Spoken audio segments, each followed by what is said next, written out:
The next item under process in the hierarchy is release point apportionment.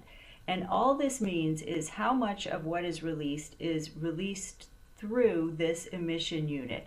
In many cases, your point sources will have fugitive as a release point and 100%, and that means here the release point apportionment, 100% of the releases are going out through fugitive releases. So for like a gravel pit, you're going to have lots of heavy equipment and trucks moving around. The stuff gets out into the air everywhere. There's no stack. 100% of it goes out through the fugitive release point. So here we have to enter something for point sources, and you can see the breadcrumbs panel is building up now, and we have to make sure we keep referring to it to make sure that we're still talking about the facility that we want to be talking about, the Rangeland Waste Company, the emission unit if you've got more than one, and then the process. There may be more than one process going on at that facility. So the breadcrumbs is how we keep track of where we are and make sure that when we add a release point apportionment, we're in the right place.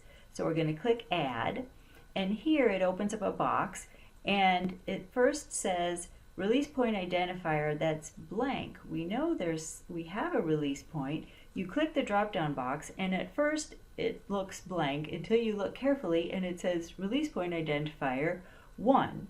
We didn't add any description there, so we want to double-click the 1, and it has the default of 100%. So the average percent emissions averages, actually 100% goes out through this release point.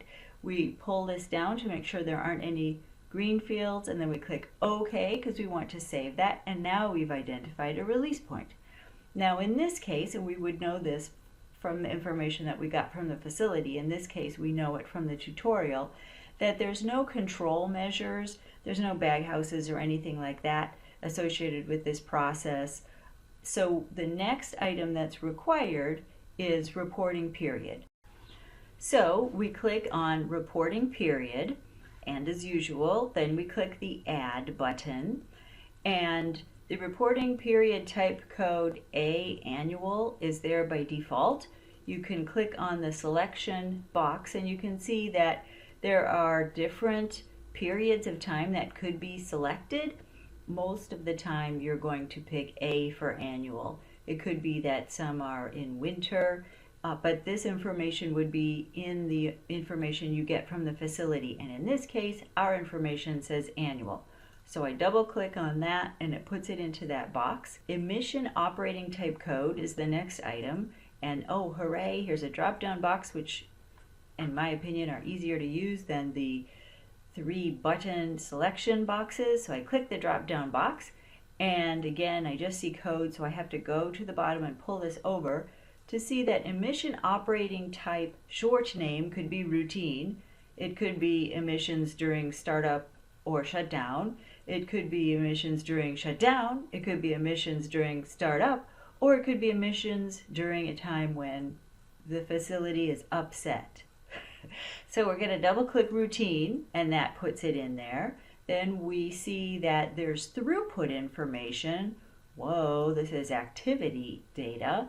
It's in yellow, so I could put it in, but we're just about to the most exciting part of TEISS, which is the emission calculators. So because we're going to be using a calculator, we don't fill out this throughput information here.